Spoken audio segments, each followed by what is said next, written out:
Do you guys know what month it is? It's March, the only month of the year where the most publicized college sport isn't football. It's basketball. The postseason tourney for college basketball is huge, as March Madness, the name of this tournament, is among the most watched athletic events in the United States annually. It is during this time that many of the football blue bloods take a step back from ESPN's premier stories and find themselves replaced by a new group of colleges that never seem to quite fit in. In fact, many of the best colleges in basketball are absolutely important, at least in the sport of football, leaving this time of year to be their only chance to shine in the public limelight. This is a ranking of the best and purest basketball schools. Now, how am I going to determine this list? Just know, this is not by my opinion. I did use a certain metric, and with this metric, I think I nailed the top schools.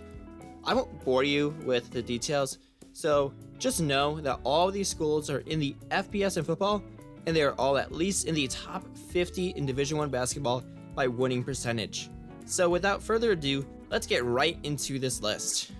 Starting off with the honorable mentions, we have NC State. Looking at their all-time records, they have winning percentages of .515 in football and .615 in basketball.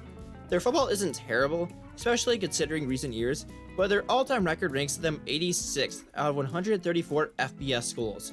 Meanwhile, they are renowned in basketball, with 2 national titles and the 38th best winning percentage in Division I. Overall, they are really good at basketball and below average at football.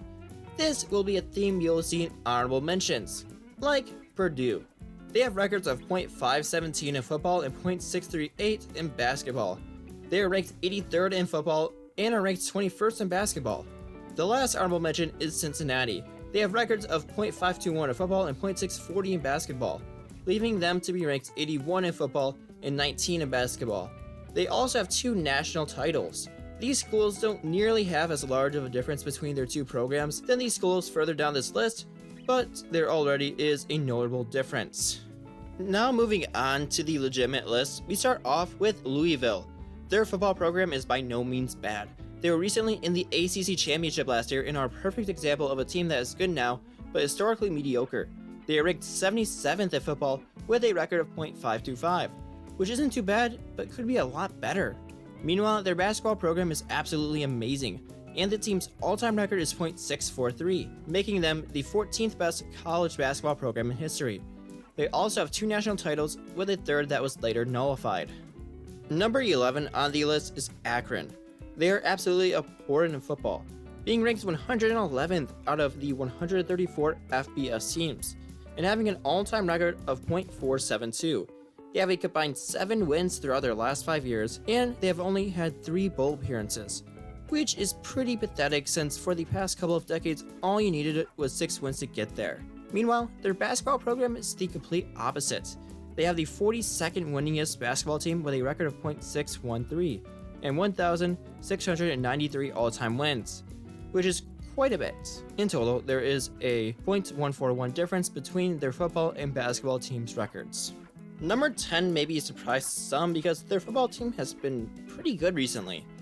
The college is Memphis.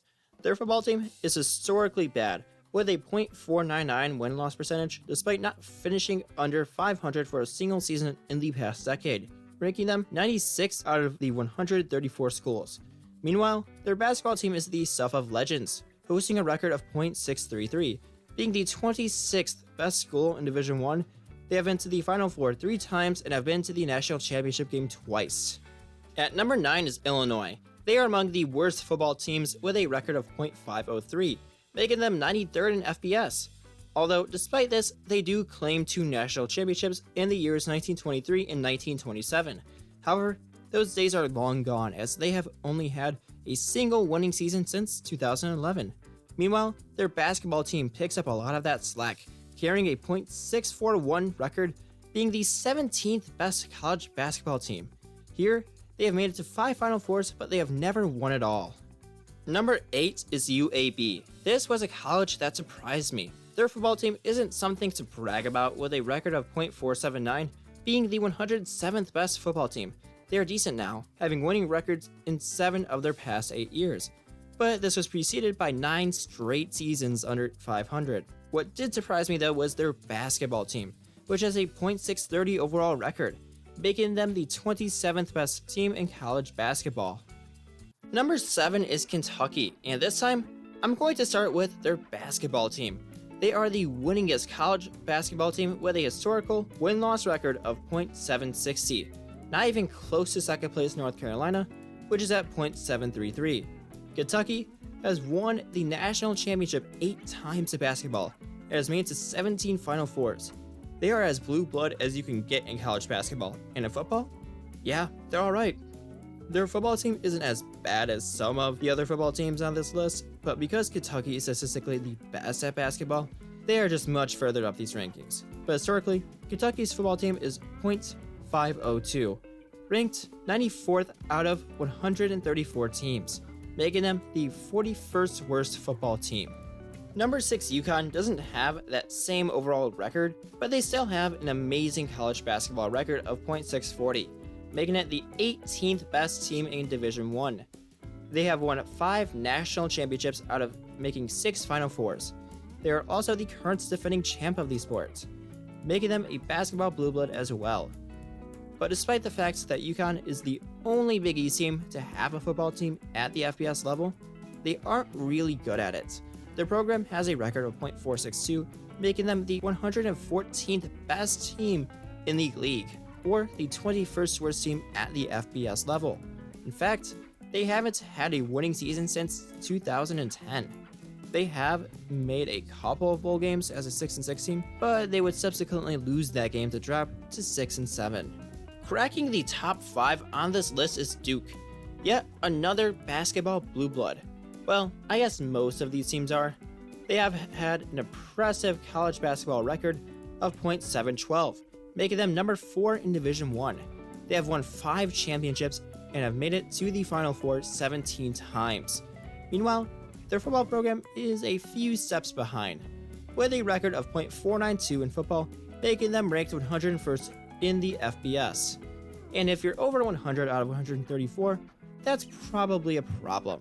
Despite this, their football team hasn't been terrible in the past 2 years, and they haven't been completely terrible since the 2000s, where they had a combined 2 wins in 3 seasons.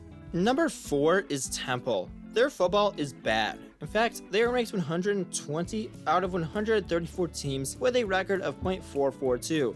That means that they are the 15th worst team in football. Meanwhile, their basketball is pretty good. They have a .635 record there, being the 23rd best team in Division 1. They have even made the Final Four a couple of times. Getting bronze is Indiana. I wasn't expecting this school to be this high. In fact, I wasn't expecting any Big Ten school to be this high. But Indiana's football history is putrid. They have a .418 record in football, being ranked 126th at the FBS level, or being the 9th worst team at that level. Meanwhile, their basketball program is pretty good. They have a .634 record in basketball, being the 24th best team in Division 1 with 5 championships and 8 Final Fours on their belt too. The silver medal award has to go to Kansas, who last year had their first winning season since 2008 in football. Kansas has an overall record of .471, making them the 112th best football team. Although by looking at their history, they do seem to have random top 10 years in 20-year increments, but they're generally pretty bad. However, their basketball team shouldn't be scoffed at, as they have the 3rd best team with a winning percentage of .728. Kansas has also won 4 championships and has been to 16 Final Fours, earning a spot among the most storied basketball teams in history. Number 1 isn't even close to the rest of these schools. They have the number 5 best basketball team with a record of .691. They also have the 129th ranked football team, or 6th worst football team at a record of .407. This school is the University of Las Vegas. Their football team is historically among the worst, with only 3 winning seasons since the turn of the century, and they only have 1 season with 10 plus wins since moving to the FBS in the 70s. But they couldn't even do that right, because all those games in that season were forfeited. So technically, UNLV hasn't had a single 10-win season since their move to the FBS. Meanwhile, in basketball, they are amazing. They have made 4 Final Four appearances and have hoisted a single championship trophy in 1990. Historically, they are among the basketball blue bloods, allowing them to be the only team to be in the top 10 for basketball and bottom 10 for football. So good job, UNLV. You are the best basketball team with a terrible football team. There we go, that's the list. But since this is a geography channel, is there any geographical patterns with this? Do certain regions favor certain sports? Maybe? Kind of? The distribution of these teams seems normal, besides one key observation. There is a slight weight going towards the Midwest, and maybe a slight clustering in the Ohio Valley. And by slight, I mean major. But other than that, not really. I don't really know the reason all these teams are in this area, as I got many different answers with none really sticking out. But if you do know, or have an idea at least, maybe say it in the comments. But other than that, that's it. If you really want to see more sports and/or geography content, smash that like and subscribe button. I appreciate it. Thank you very much and have an amazing day.